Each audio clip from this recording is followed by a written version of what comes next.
My name's Andrew Coe. I'm the U.S. coffee roasting champion.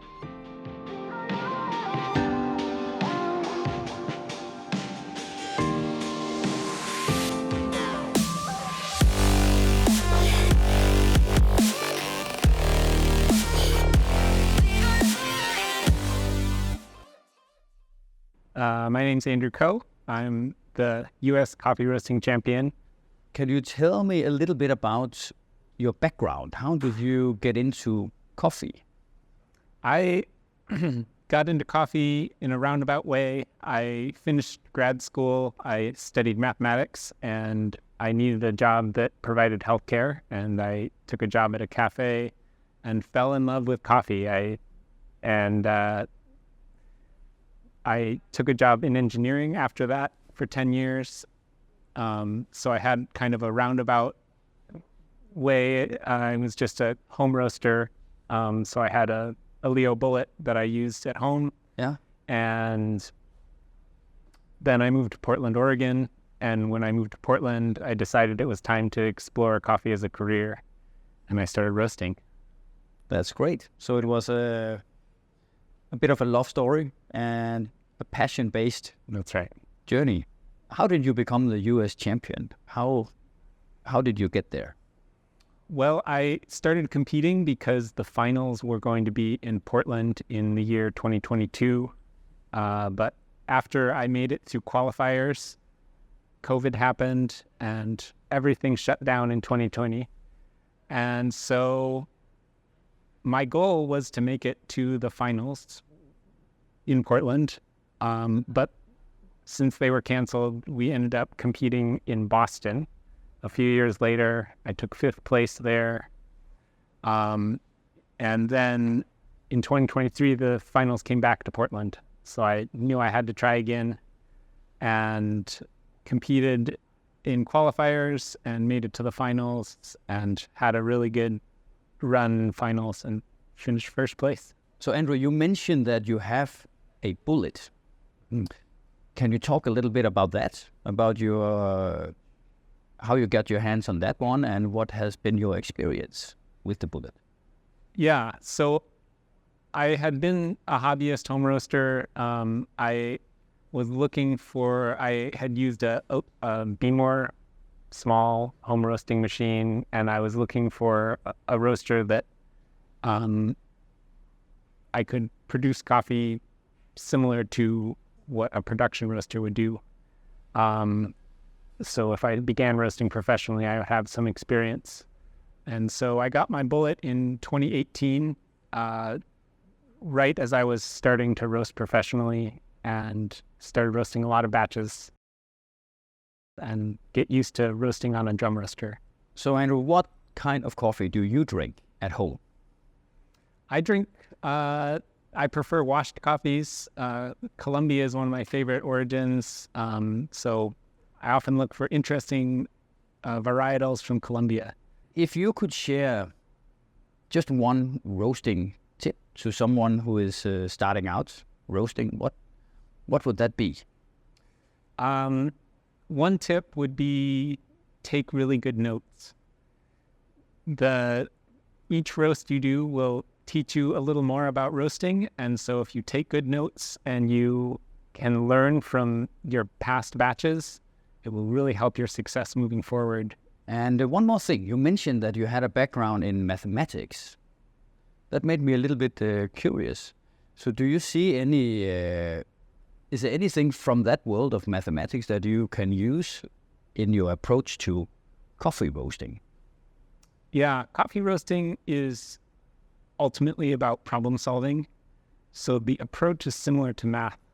You come up with a question and you're ultimately trying to find an elegant solution. That's what we call it in math. When you can solve the problem in an efficient way that's sophisticated and maybe something new that no one's seen before. What are you using the bullet for these days?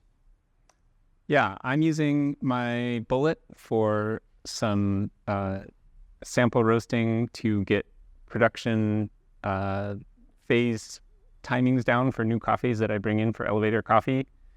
I also use the bullet to roast my competition coffee for the qualifiers and the prelims for the United States. They provide 20 pounds of green coffee for you to submit to the judges. And so the bullet is great because I can do a lot of batches with 20 pounds. And so I really get to experiment.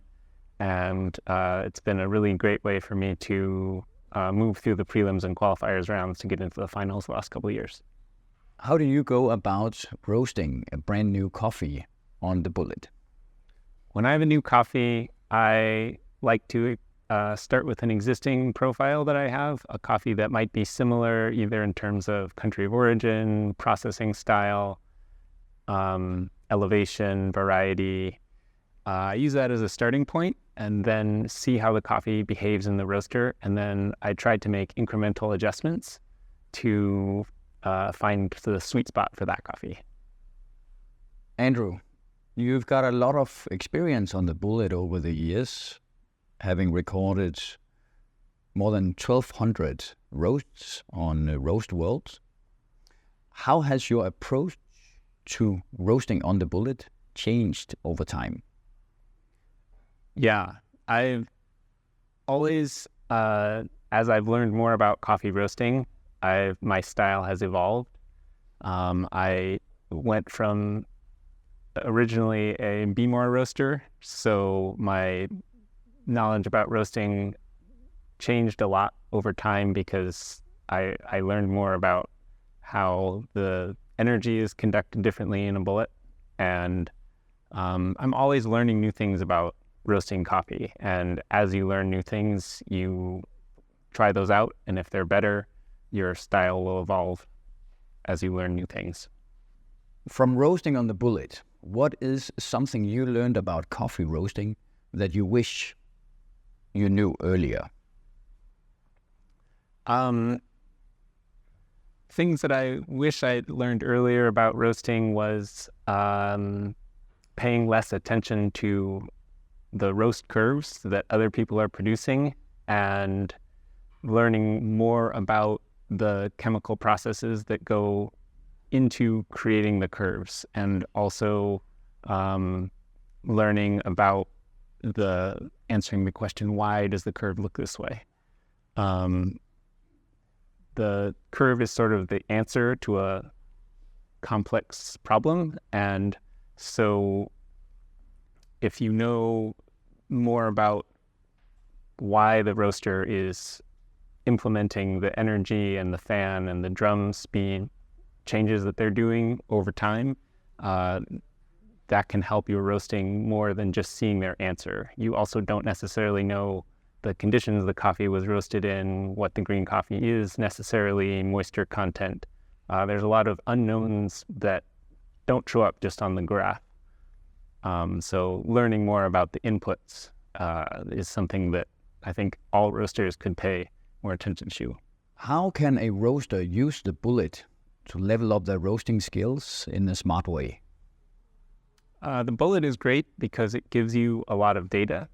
And so tying your cupping to the data that you get from roasting is probably the best way to become a better roaster. If you can taste how each roast behaves and then make incremental changes and taste those changes, that skill will be ongoing throughout your roasting career. But each change that you make and each change that you taste, if you can correlate those pieces of perception and flavor and aroma to the data, you're on your way to becoming a great roaster.